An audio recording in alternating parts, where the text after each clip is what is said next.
What's going on, everybody? This is Cloud Makes the Switch. How y'all doing? Past couple days, news has been slow.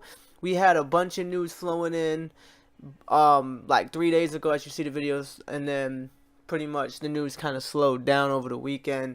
Here we are, Tuesday. I was finally able to scramble up enough footage, enough news articles for a news video footage. You know what I mean? Um, so let's get right into it.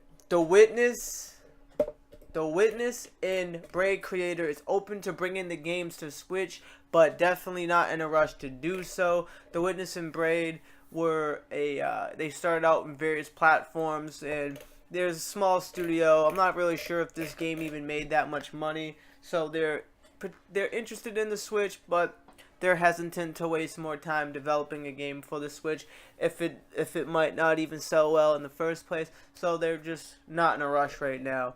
NeuroVojta, on some good news about the Switch, is NeuroVojta has reached its lifetime sales of the Steam version in just 1 month on Nintendo Switch. So a lot of Nintendo fans are buying this game like crazy, and apparently it sold more on Switch than it did on Steam. So if this developer makes any other games, you can consider it a priority of him getting those games on the Switch just because of that alone.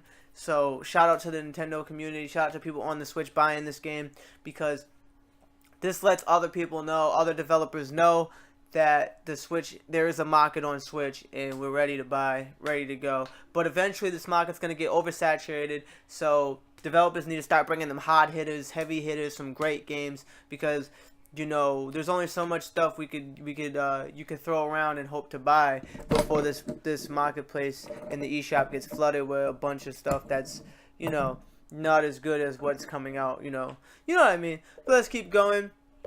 Speaking of sales, Switch has almost reached 400,000 just in France alone.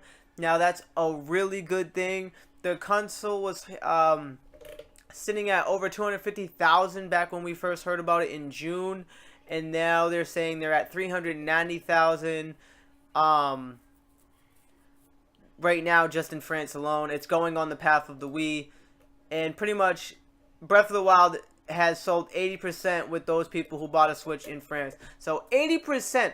So out of almost 400,000, at least 300 and 340,000 got Zelda with their Switch. That's amazing, man. That's so awesome.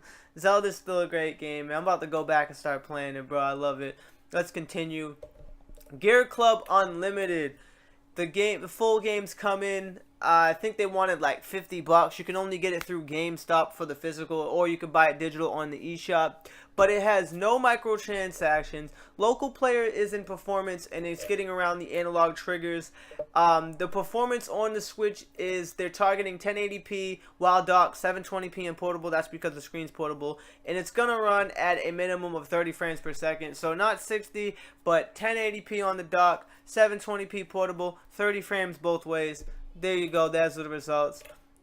Gear Club Unlimited with no microtransactions. Rogue Trooper comes out. Matter of fact, I think, is it this week or is it next week? No, Rogue Trooper comes out next week. I believe it's Tuesday. On top of that, Fire Emblem Warriors comes out. And it's 27, boy. That's that Mario Odyssey swag. I can't wait. But the Switch eShop has been updated. We have Rogue Trooper Redux coming in at 6.8 gigabytes.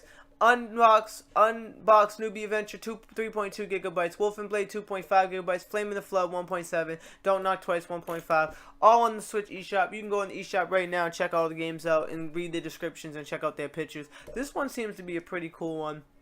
I do have my eyes on Fire Emblem Warriors, and of course, Mario Odyssey, boy. That's day one regardless. Suda51 is hinting at a possible Killer 7 remake to throw that on Switch. He says the thing about Killer 7 right now is it's not easy to play the game anymore. That's definitely something they'd like to revisit and update. So a Killer 7 remake with better controls and everything is in the possibility realm of the Nintendo Switch. So keep your eyes tuned on that. That'd be amazing. The Mummy Demasters launches October 24th. Kind of a weird date to go against Odyssey. Probably going to get overshadowed, but I'm here to cover the news. The Mummy is going to be released October 24th, distributed on the eShop, but no announcement of the pricing. And the last bit of news today, boys, Square Boys vs. Bullies Arena Edition coming out this Thursday. You'll be able to download it. It's an old school beat 'em up, which you play as a schoolboy who's on a quest for justice. And the new version of this game has more content than the original. Bullies are unpunished, but we're just gonna skip the symphony, or the summary of the game. We're gonna go right to the features. Retro pixel art graphics with 14 different tracks, fight in many different locations across the Squareburg, new arena mode, never before seen bullies, new UI that takes advantage of the entire screen, and new co-op mode only for the Nintendo Switch. You can get this game for $5, boys. What? Yo, go pick up Square Bulls and Bullies. I fully endorse it.